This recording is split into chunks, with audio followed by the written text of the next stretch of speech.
தந்தை, மகன், தூய ஆவியானவர் நம்மை நிறைவாக ஆசீர்வதிப்பாராக.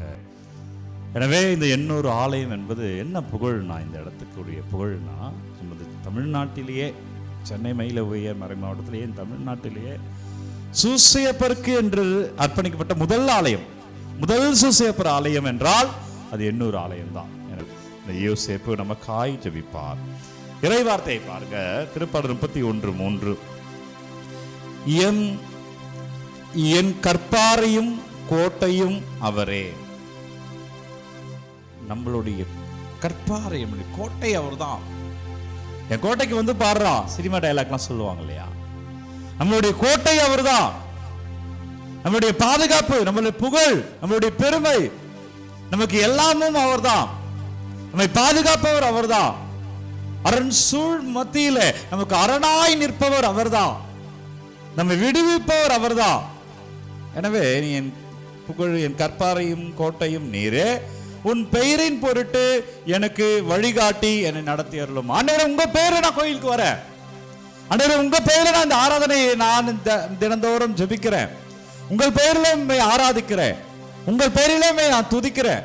உங்கள் பெயரிலே வேண்டுதலை வைக்கிறேன். ஆண்டவரே, உமது பெயரின் முன்னிட்டு எனக்கு வழிகாட்டி என்னை நடத்தி அருளும் என்கிறார் தாவீது அரசர்.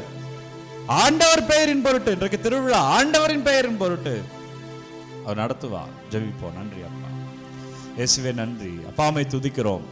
ஆண்டவரே, உங்களுக்கு நன்றி செலுத்துங்க ராஜா. ஆண்டவரே, வழி நடத்துங்க. இயேசுவே, எங்களை ஆசீர்வதிங்க. ஆண்டவரே, உங்கள் கிருபையில் ஒவ்வொரு பிள்ளைகளும் வாழ்வார்களாக. ஆண்டவரே, உமக்கு சாட்சியமாய் இருப்பார்களாக. வல்லமையான ஆண்டவர் உங்களை தொடுகிறார். அப்பாவை ஆராதிக்கிறோம், துதிக்கிறோம், நன்றி செலுத்துகிறோம். பிரியமான அன்பு இறை உறவுகளே, பிரியமானவர்களே, மத்தேயு நற்செய்தி 13:54-58 இந்த திருவிழா சொல்லுகிற செய்தி என்னன்னா, பெரிய பெரிய ஆட்கள்லாம் இருக்கு, பெரிய பெரிய ஆட்கள் நம்ம கொண்டாடுவோம். அம்பானி அவர்களுடைய குடும்ப கல்யாணத்தை பார்த்தீங்களா, எவ்வளோ கிராண்டா நடந்தது. ஏன்னா பெரிய ஆள், எல்லா உலகத்தில் உள்ள எல்லா தலைவர்களும் அந்த இடத்துக்கு வந்தாங்க இல்லையா? ஏன்னா பெரிய ஆள். ஆனால் வரலாற்றிலே முதல் முறையாக ஒரு தொழிலாளரை கொண்டாடுகிறது திருச்சபை. ஒரு தொழிலாளர், சாதாரண தொழிலாளர். என்ன தொழில்? தச்சர். சாதாரண தொழில் என்று பார்க்கப்பட்டதை கொண்டாடுகிறது தொழிலாளர் புனித யோசேப்பு. ஏனென்றால் இவர் தொழிலாளர்களுடைய பாதுகாவலராக இருக்கிறார். அப்படின்னா எவ்வளவு உண்மையா அதுக்கு இருந்தா ஆண்டவர் உயர்த்துவார். எல்லா தொழிலையும் ஆண்டவர் உயர்த்துவார், எல்லா நிலையிலிருந்து ஆண்டவர் உயர்த்துவார். ஆனால் ஒரு அன்பும் ஒரு அர்ப்பணமும் நிறைந்ததா இருக்கிறது. நம்ம ஒரு சின்ன தொழில் செய்யறோம்னா அதிலே இருக்கக்கூடாது, அடுத்ததை நோக்கி போகணும்.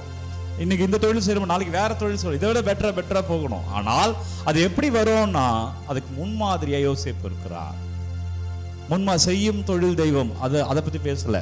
அப்படின்னா செருப்பு தைக்கிறவன் கடைசி வரையும் செருப்பு தைச்சுக்கிட்டே இருக்கணும், அது அவருடைய தெய்வம். அப்படி அல்ல.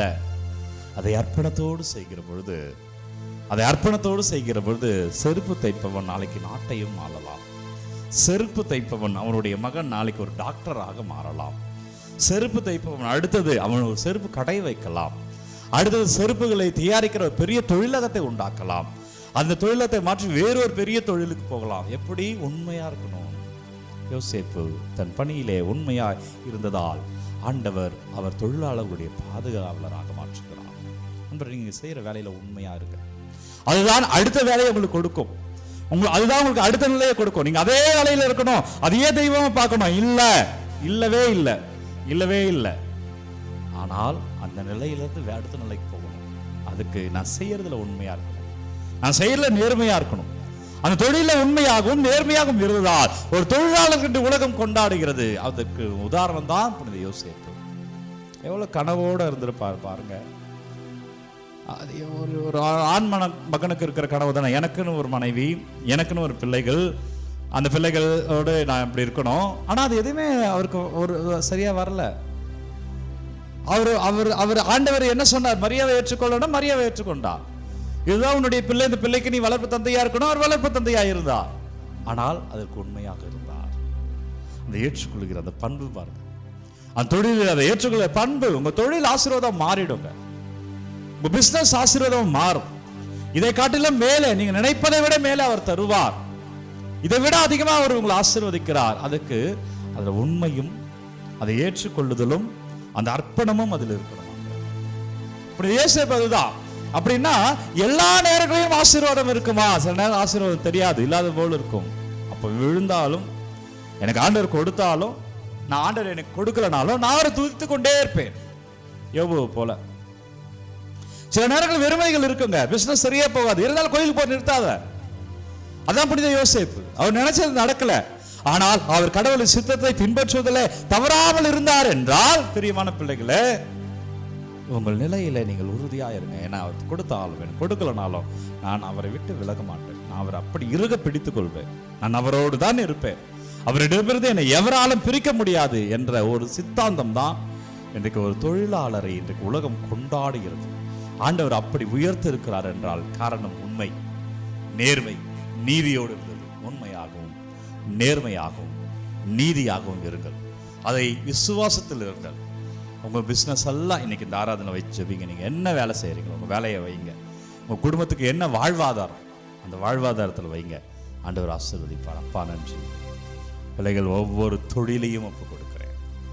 இந்த ஆராதனை பார்க்கிற தினந்தோறும் இந்த ஆராதனை மூலமாய் இந்த அருளை பெறுகிற ஒவ்வொரு பிள்ளைகளுடைய தொழில், அவங்களுடைய வாழ்வாதாரத்தை ஒப்பு கொடுக்கிறேன். ஓ புனித யோசேப்பே, புனித சூசேப்பரே, எங்களுக்காய் ஜெபிப்பீராக. எங்கள் தொழில்கள் ஒவ்வொன்றையும் ஆசீர்வதிப்பீராக. யாரெல்லாம் நலிந்த நிலையில் இருக்கிறார்கள், பிசினஸ்ல வெற்றியே இல்லையேன்னு இருப்பவங்க, நான் சரியா அடுத்த நிலைக்கு அடுத்த வேலைக்கு போக முடியலையேன்னு இருப்பவங்க, எவ்வளவு சம்பாதிச்சாலும் வீட்டில் நிக்கல, நான் கடன் கட்டிக்கொண்டே இருக்கிறேனேன்னு இருப்பவங்கள ஒப்பு கொடுக்கிறேன். ஆசீர்வதிங்க அப்ப. ஒவ்வொரு தொழிலையும் ஆண்டவர் ஆசீர்வதிக்கிறார். இதோ விண்ணப்பத்தில் அனுப்பப்படுகிற ஒவ்வொரு பிசினஸையும், உங்க வேலைகள் எல்லாம் விண்ணப்பங்கள் அனுப்புங்க. உங்க வீட்டில் என்ன வேலைக்காக ஜெபிக்கிறோமோ விண்ணப்பத்தில் அனுப்புங்க. ஒவ்வொன்றையும் வல்லமையான இறைவன் தொடுகிறார். ஆண்டவர் ஆசீர்வதிக்கிறார். ஆண்டவர் கிருபையிலே மகிழ்ச்சியாய் வாழ்வீர்கள். தலை வணங்கி ஆண்டவருடைய ஆசீர்வாதத்தை பெறுவோம். தந்தை, மகன், தூய ஆவியார் நம்மை நிறைவாக ஆசீர்வதிப்பாராக. இந்த நாளும் இனிய நாளே.